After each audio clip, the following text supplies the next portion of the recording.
Let's talk. Hi, I'm Lisa Todd. Welcome to end.formants. END.formants. You can find us on Facebook. This is the third episode of the Bridging the Gap series. So, we really appreciate all of our viewers, and we continue to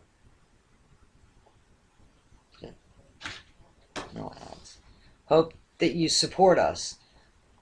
We spent a lot of time on the show. We're trying to please you, and anyway, we love doing the show for you, and we hope you enjoy this week's show. Thanks a lot. The waiting game. I don't know. And I'm the one that has all kinds of crap going on Sunday.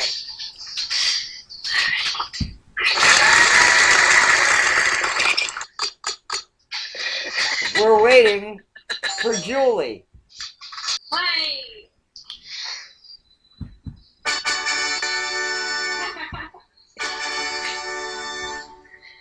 Welcome to the show, Julie.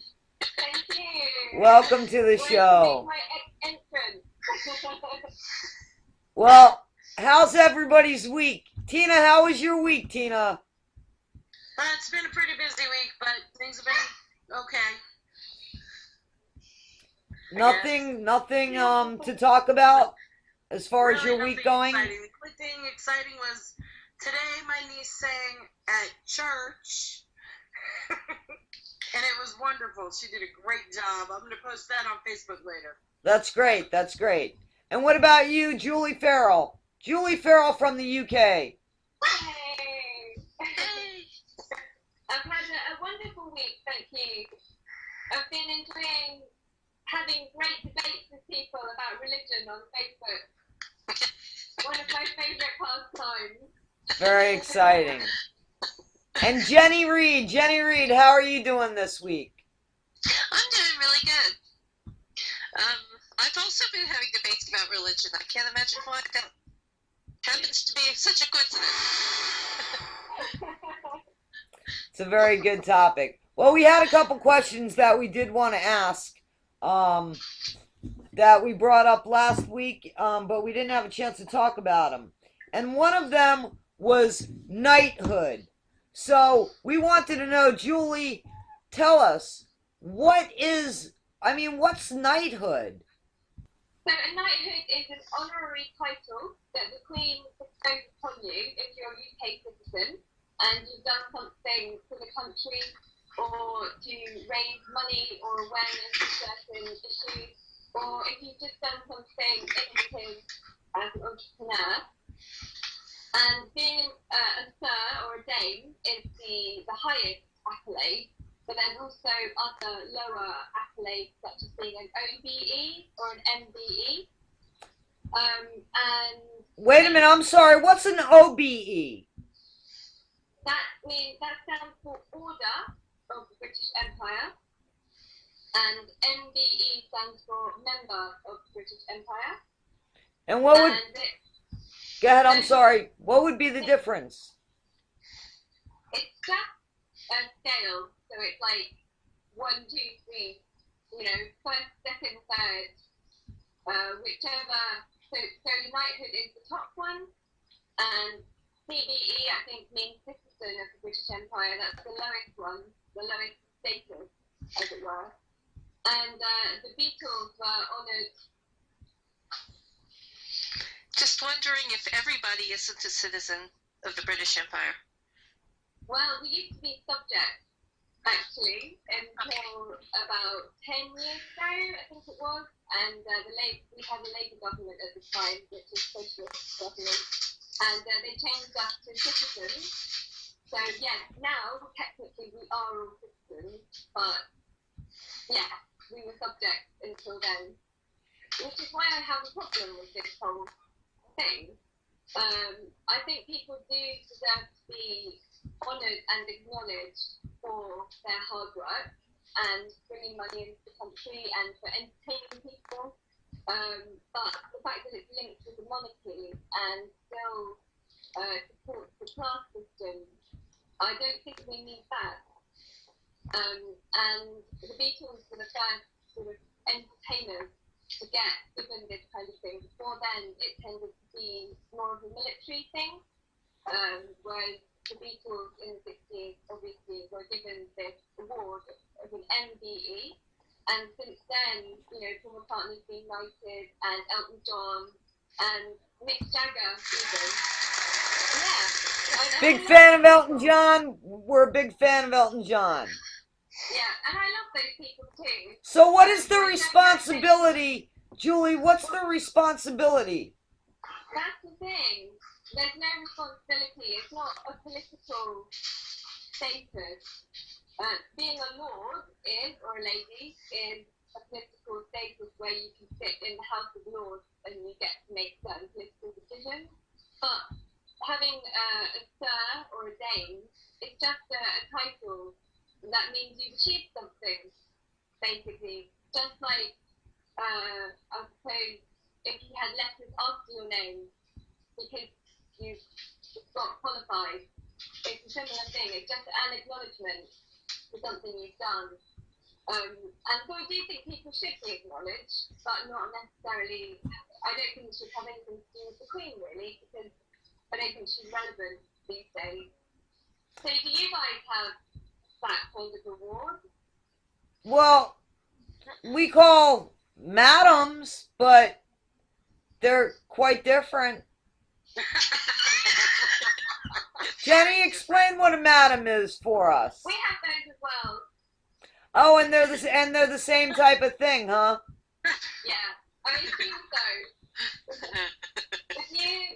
Do you have an award for people who have done something amazing, like Bob Dylan, for example? We have Nobel Peace Prize.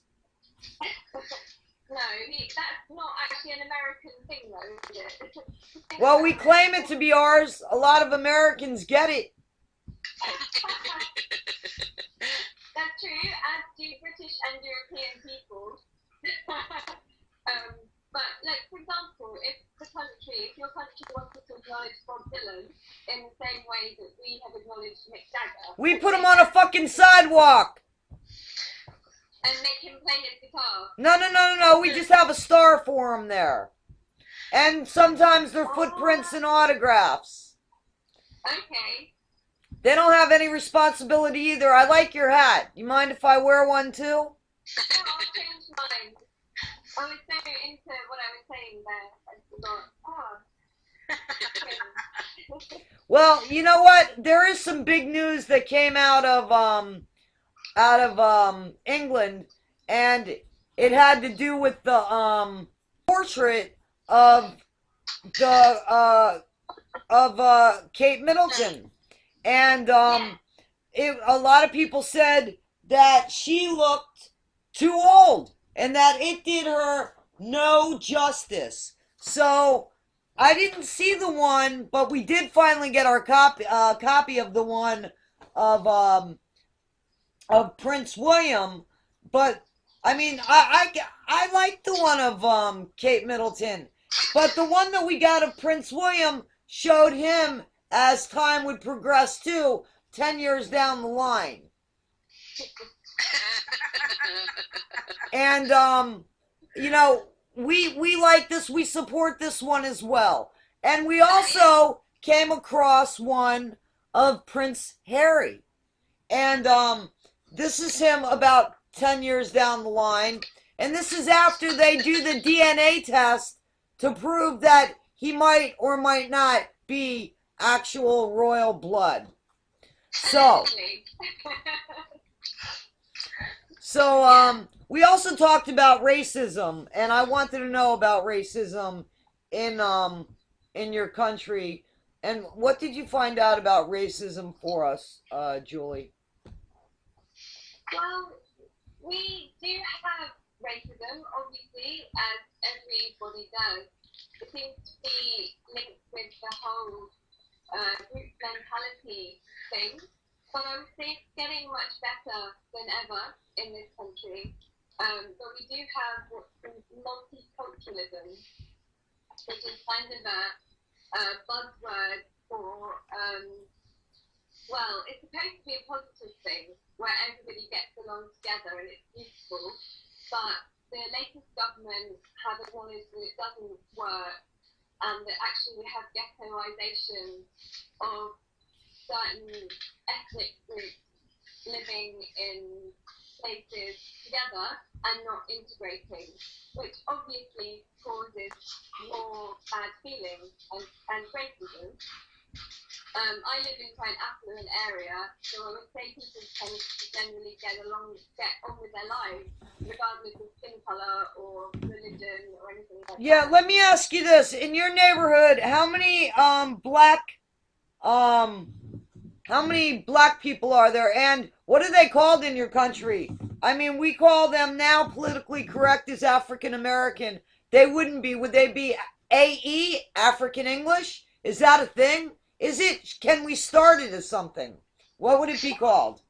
Well, we don't really have that here. Obviously, we do have black people in my area, but it tends to be more Asian people, which is how we call people from the Indian subcontinent, not including the Far East. So there is a term called Black British, which I suppose is a similar thing to African American. Except it's called B&B. B&B. I'm going to the B&B. Yeah, exactly. But it's not really as commonly used, I wouldn't say. People generally here just refer to themselves as English or British, regardless of their skin color. We don't really have that so much. Okay, so we also said that we just wanted to ask about some like cultural issues and stuff over there. So I want to ask each of us, and I'll answer too, but how long does it generally take before someone starts honking their horn at someone when the light just changes to green? Now, Tina, how long does that take where you live now in Mississippi?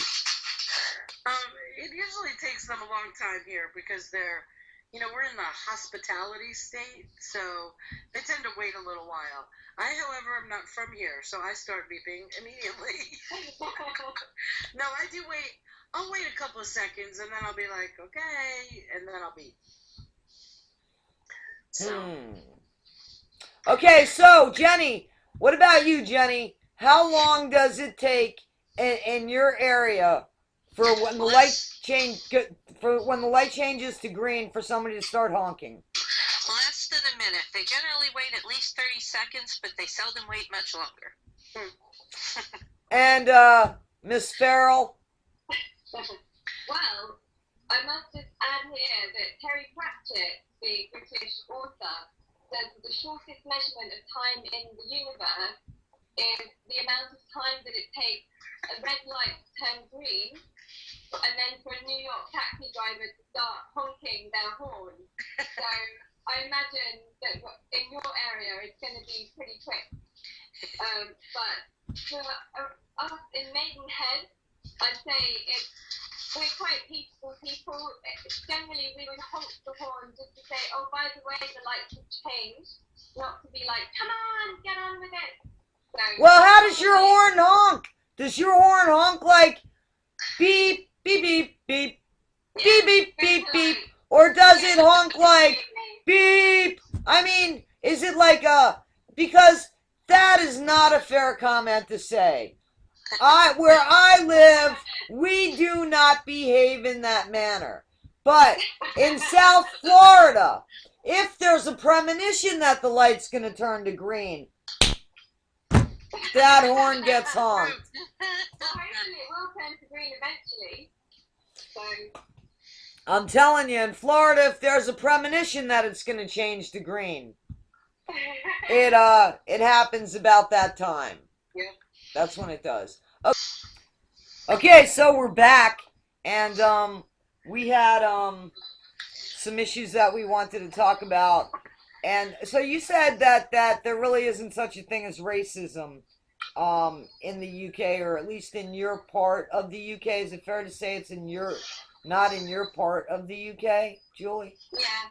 Sometimes we do have things kicking off We would have sort of riots rarely, every now and again, but generally it's pretty peaceful, I would say. Okay. And what about in your part of where we live in the United States, Jenny? There's an awful lot of there's a lot of tolerance. Most people are very tolerant, but there's a lot of tension. There's some racism. It seems to be worse in the inner city because you have these strong areas which are like, this is our territory. But then at the same time, you also find some of the biggest tolerance in the inner city because, everyone's exposed to everyone all the time. Out here in the suburbs where I live, you get a lot of people who are theoretically very tolerant, but a lot of them have never actually met more than 2 or 3 people of whatever race you're talking about. And like in my particular area, I'm in Manassas. There's a lot of Hispanics. You see Hispanics all the time, so there's not really a lot of racism against Hispanics. But then you see somebody who you see a person from a racial group who doesn't live around here, and a lot of people. Some people are like us, just a person, but other people are like, you're different. You're weird. People are just that way. But like in Nanjamoy, there were a lot of black people and not very many Hispanics, so you get exactly the opposite effect there. I think it's fair to say that we have a problem still with racism in our country. Tina, what about where you live? Is there racism there? Oh, it's really bad here. I'm in southern Mississippi, and it's very, very bad. And they have a big problem with, they're very against black people, and it's very sad. And I have a few friends who use words that I don't really care to use, and I get very angry with them. They do it out in public. They just don't care. They don't care who's standing around. They don't care who's there. They'll just throw out. Well, see, that's what I like about the UK, because in the UK, you could say wanker and it applies to everybody. Or you could say twat and it applies to everybody. So I think we ought to take that language and use it here. Don't call them a twat, because I know how you feel about that word. But call them a wanker and they can't claim racism. What do you think about that? I think we ought to bring it here. We do have a bad word for people who come from Pakistan originally, which is the P word, which is the equivalent of the N word for you guys. Is it pigger? I was just thinking the same thing. What is it, Julie? It's the beginning of the word Pakistani, shortened. Packy! Okay, and I don't mean anything by that, but I've seen it on your telly. So yeah, now, wait a minute, we got Tina. Tina's got her hand up. But you see, it's not just like that for blacks here. They, like, even me, I'm not from the South. I'm from New York originally, and as soon as they find out I'm a Yankee, I've had people turn on me. I'm like, whoa, I didn't. Well, we do have that bit from the South, not so much in Florida, but more like Mississippi, Alabama, and stuff. We are known as Yankees. Jenny had something that was interesting to say that she saw on the news. That was kind of a unique story. So, Jenny, what is that story about the guy and the driving in the HOV lane? Oh, okay. So this guy, he was driving in his car by himself in a HOV lane, HOV, which stands for high occupancy vehicle, which depending on what area you live in, that means 3 or more per car, or 2 or more per car in some cases, which is kind of lame. But in his case, it was a 2 or more per car. But he was all by himself, and I'm taking too long to talk, aren't I? Anyway, he was all by himself in the HOV lane, and this cop pulled him over and said, "Hey, you can't do this." He says, "Yes, I can. I have my papers of corporation here, and this is a corporation. Corporations are people. Therefore, a person is in the car next to me." And the cop said, very funny, you can tell it to the judge. So he took it to the judge, and the judge declared it a novel argument and said, too bad for you, I don't buy it, you're still paying the fine. And he is now going to appeal. That's, of course, the appeal hasn't happened yet. But he's hoping to take it all the way to the Supreme Court. Okay, and what is his argument? Because explain to me, I understand what a corporation is. I've been a corporation. I owned a recording studio, and I've been a corporation. But sitting in a car by myself, I was still only one person in a car. So explain that to me. Julie, do you understand anything in that conversation? Or do you want to understand as well? Because we don't have those sorts of lanes on our motorways anyway. that you only have 2 lanes, and they're both going in the wrong direction. Sometimes we have 4. Ooh. I know, it's amazing. Indeed. No, that sounds crazy. Sounds silly to me. It I is. think he's a very silly man. Well, wait a minute. Let me explain something. I'm sorry, but let me explain something. I've lived in the area that Jenny lives in, and I understand the reason for the high occupancy vehicle lane, because when you're trying to get to work, you want to get to work as quickly as possible, and there is a lot of traffic. So what they do is they encourage people to carpool, and by carpooling, they don't mean snorkeling. They mean actually putting people in a car, and so the more people that go in the car, they can go into this lane where single drivers can't. So therefore, it makes that lane of traffic usually has less people in it, and you can go faster in it. Now, I want to ask, I don't think that's ridiculous at all. I like that, but I want to understand why the corporation comes into play. So, Jenny, what's the argument? Okay, well, his argument is that a corporation is a person according to the law, and the high occupancy law says 2 or more persons per car. Now, his argument is that he was therefore carrying 2 people, himself and his corporation, embodied by the corporation papers. Now, the problem with it, the reason for this is that he's trying to get the high courts to strike down the corporation or people law. He's going out on, he's trying to judicially strike something down that he doesn't like. This is a stunt.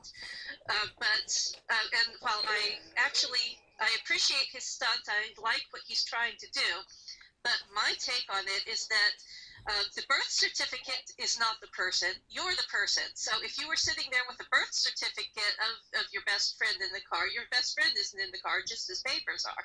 And this guy is trying to claim that the papers of the incorporation is the corporation, and I don't think that's going to work. But I give him props for trying. Well, I think it's pretty creative. My question is, how often is that abused in your country? Would somebody do what Jenny just talked about in your country? Would they get very far with it? I don't think so. I think, well, basically, as soon as a car goes into a bus lane, they are photographed on the CCTV, and you're immediately sent a ticket, a fine, and then you can obviously appeal against it. But I really don't think that he would get very far here. He would just be told.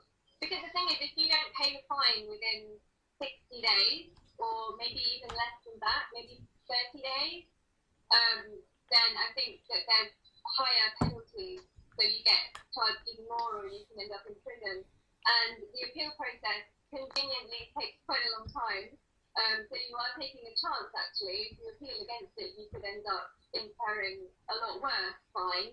So often people just pay it. So I really don't think that would happen. I think if he got stopped by the police, then the police would just tell him not to be silly and give him some points on his driving license, which is bad. Okay. Points are bad. So Tina, let me ask you. We do that point system too. Yes, we do. So Tina, let me ask you. What do you think about that? Do you think that the guy has a case? Do you think that's ridiculous? What are you thinking? Personally, I think it's ridiculous. Are you kidding me? There's nobody in the freaking car with you. Shut up, pay the ticket, move on. That's how I feel. And Jenny, do you know how much the ticket is? 400 and some odd. I don't remember the exact amount, but it was over 400 and less than 5. Wow, that's absolutely crazy. Well, Tina had brought up something about something in Colorado, and what's up with that, Tina? What were you saying about Colorado and civil unions? What were you saying? They're saying that as of May 1st, they're going to be recognizing civil unions. Now, this does not affect me personally, but I have been told that, there's a difference between a civil union and a marriage. But I would like to know what kind of benefits come out of a civil union as opposed to a marriage? I mean, for two reasons. One, it's mostly semantics because people who okay, I'm being verbose again. I apologize. Well, people who don't like gay people getting married, they're like, well, civil union isn't as bad. It's not really that different legally, but there's a distinction there, and that's the big thing for the people who don't like marriages but are okay with civil unions. They're like, well, it's equal but different, kind of like Right. So the big question is, ready? What's the difference? The big difference, aside from the semantics, the big difference is that anything that belongs to marriage only, you could specify. For example, a health insurance company could say if they wanted to discriminate against people in civil unions, they could say, we don't recognize civil unions, we only recognize marriages, and boom, because the health insurance company is not required by law to give you the same benefits. Now, the hospitals, they can't say, oh, you can't come in, so you get that benefit. But the insurance companies, the health insurance that you really need, Right. they can. So that is a huge difference that really matters. Okay, but and semantics. Okay, and Julie, what's going on there? Because I know that Elton John and his partner got married. Well, they had a civil union about 5 years ago or so when it first became accepted in the law. I don't know what they've done since then. I think that they did get married. I do think that they did get married. Okay, so now a policy has been passed where same-sex people can get married with the same status as opposite sex or whatever you want to call heterosexual people. Brother and sister in your country. Brother and sister in your country. Yeah, exactly.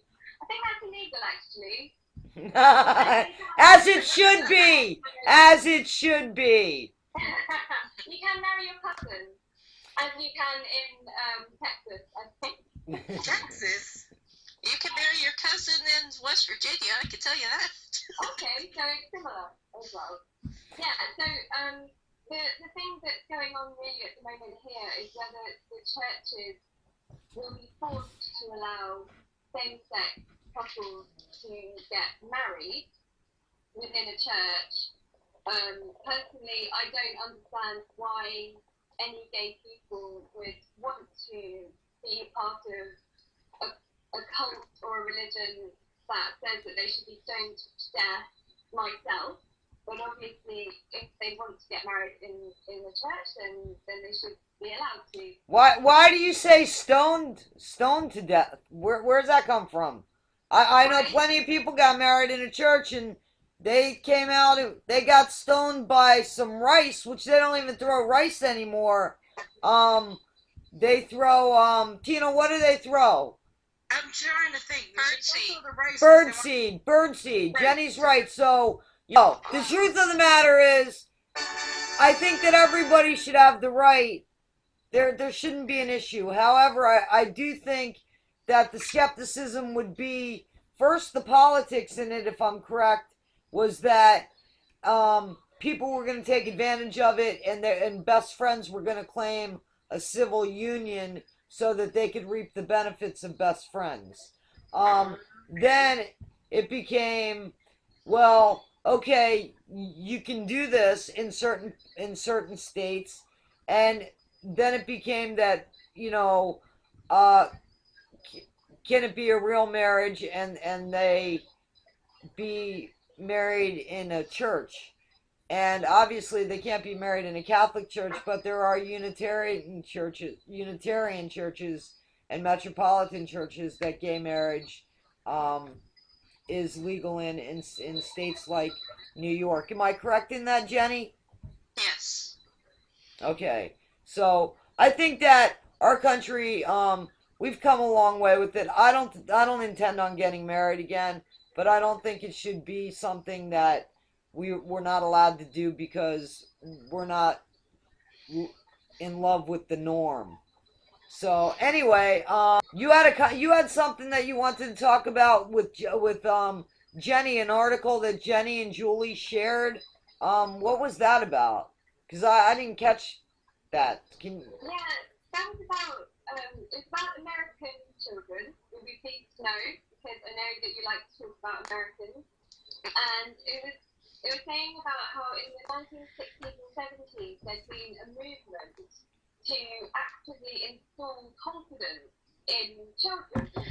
I think it was called the confidence movement or something like that.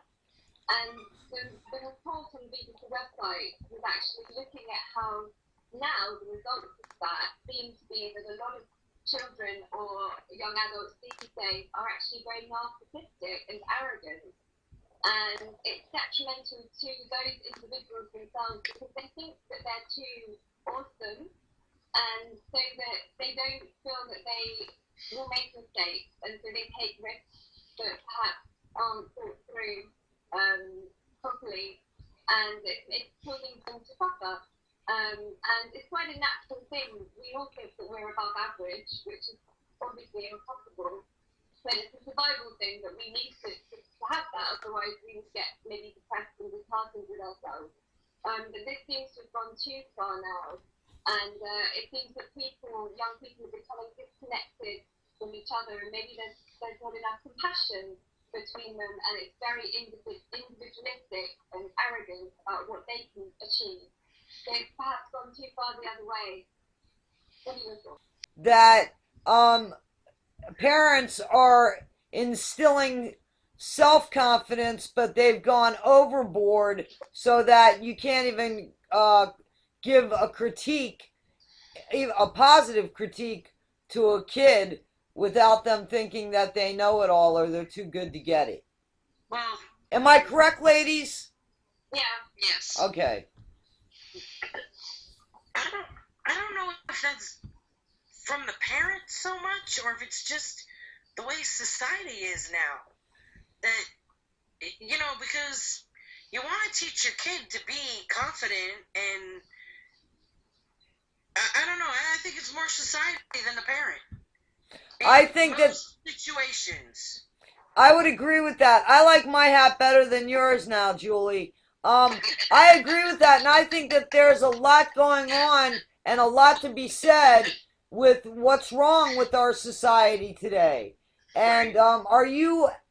So obviously you're having that issue too of this generation that will one day lead this country, and it seems like as generations go, that we're declining in what I call humanity. And even a spirituality, I'm not arguing religion, but even a spirituality which often defines somebody. And I think that the country, our country's in deep trouble, so you're having that same issue over there in the UK. You have a lot of latchkid, you know what a latchkid key is? A latchkey kid, you know what that is? You have a lot of that over there. Is it because of the divorce and now you have single parents raising children? Is that what you think? What do you think it is? Yeah, I do agree. That's probably got something to do with it. I think the breakdown of the family unit has probably not been a good thing for children. However, I do think it's really important that we don't go back to the 1950s and have women being forced to stay at home and look after children. That's not the solution either. I think in the 1980s, corporations are starting to include pressures in their businesses and this kind of thing, and that hasn't happened for some reason. And I think that could be a solution, perhaps, that we all take responsibility for bringing up children, because we are all responsible for the society that we live in. And when terrible things happen, we're very quick to blame the parents and blame other people, the teachers. But as Tina's saying, we are all in this society together, and if I personally don't take responsibility and try to find someone else to blame, then I'm just being a victim. I don't know what I can do, but sitting here complaining about it and feeling powerless isn't helpful either, and it is becoming more of a problem. So there must be an answer. So, but you don't have a clue as to the first way of. Let me ask you this: there's a big controversy over here in the States right now over video games and the violent video games. What's it like over in the UK? We have violent video games, and they all have a rating of 18, so children shouldn't be buying them or playing them. I don't think that we can blame video games for the terrible tragedies that we've been seeing in America, because, you know, it's not, you can't just blame something like that. It would be the same as saying films did it. You know, we had Jack the Ripper back in the 1900s here. So, anyway, go ahead. So, and he didn't have violent video games or films or The Catcher in the Rye or, you know, any of those things. It's a symptom that goes far beyond that. And I don't think it's helpful when people play violent video games and listen to hip-hop music that's saying go and shoot people. You're going to get me in trouble. I got a lot of hip-hop fans. I got a lot of hip-hop friends. You're going to get me in trouble there. I just want to stand up to say that, you know, one of my best friends is a hip-hopist. And a hip-hopist. I wonder how far that'll go. He's a hip-hopist. But and he's the sweetest guy. He's got a mellow heart and all that. So I mean, look, before it was hip hop, it was rock and roll was the demon. Yeah, but I have to say, just from a personal anecdote, so this is not proof or anything, evidence, but when I listen to punk music, for example, when I'm driving, I do feel like I want to drive more recklessly and more aggressively than if I'm listening to Pink Floyd or something more mellow. So music does affect me, and possibly it affects other people as well. I don't know, because I'm not other people. But I think the trouble that I have... If you get a corporation certificate, you would be considered, maybe... The trouble that I have with video games is that it stops people from interacting with each other. So I don't have a problem with technology per se, like we are interacting with each other here via technology. But with video games, it seems a very individual thing. One person sitting there shooting zombies. That can't be healthy. If you can manage that and you just, you know, it's just 1 hour a day or something, fair enough. But if you're doing that all the time, then there's a problem. So, yeah. Okay, so Tina, do you think video games are a cause to the crime, the horrific crime rate and the horrific crimes? I mean, these unspeakable. I wouldn't say they're a cause, but I would say they help it a little bit. They're horrible. I mean, why do you suppose people buy them? Why do you suppose somebody has a fantasy of murdering? Is it? Wait a minute. Is it because they've watched it on the movies and they want to be like the Rambo? or the Lara Croft? I mean, is it connected? I mean, what would make somebody say this is enjoyment to me? How would the appeal come into their mind? What about that question? Anybody? I don't know why anybody would find that appealing. I think it's horrible that people like blow up into itty bitty bloody pieces. How is that appealing to anybody? That, to me, those people are the same wackos who go off and do it in real life. I don't agree with that. No, because there's a lot of people that play video games that don't behave in that manner. So no, they're not. They don't all do that, but and a good portion of them do not do that. Thank God. But okay, but Jenny, what do you think that there's a connection between the movies and the video games? What do you think would make somebody and not somebody, millions of people go out and spend money, and what is in their mind that's making them attracted to such a thing? It's the culture. Their friends say it's cool, and maybe the ultimate route is television and movies. Maybe it isn't. I don't know. But their friends say it's cool, and they say, "Oh, my friends think it's cool. I guess I better go try it." And then they say, "Oh, yeah, this is cool." And then they tell their friends it's cool, and it's cyclical. And I think, it's in the air. It's in the water. It's I don't really have good answers. Just people do it because other people are doing it, I think, and. But there's got to be an attraction. There's got to be there's other people doing it. But if that was the case, then everybody would be doing it. Well, I understand peer pressure. I'm just trying to, and I don't have the answer either because I don't have those games. I have the guitar games. I don't have the shooting games.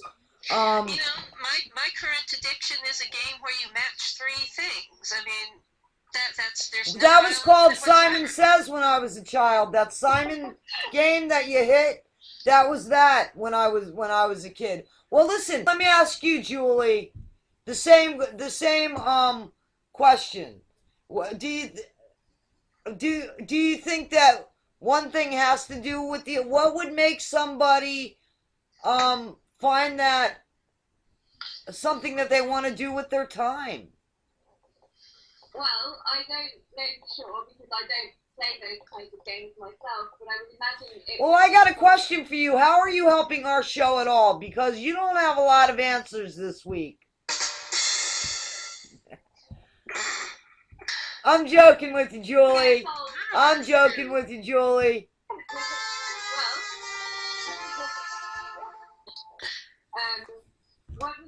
What do you think? Something really, really poignant there. What do you think is the attraction? I think it's a power thing. I would imagine that people feel like there's something missing in their life, probably. And we all have that background feeling of dissatisfaction. Every human being does. We have that there's something missing. And so we seek distractions to try to fill that. And perhaps people feel unempowered these days. And so, like you say, maybe they see Sylvester Stallone being empowered, shooting people, and they can do that themselves. And it probably gives them a shot of serotonin, which is the reward drug that makes you feel good, dopamine as well, which makes you feel good. And so maybe it becomes addictive. Obviously, that's a controversial thing to say, but maybe it becomes an addictive thing that the more you shoot those people, the better you feel. Well, I think that to them, in their mind, they're saying the more skill they have because they're skillful game. Listen. Bye, everybody. Bye, everybody. Bye,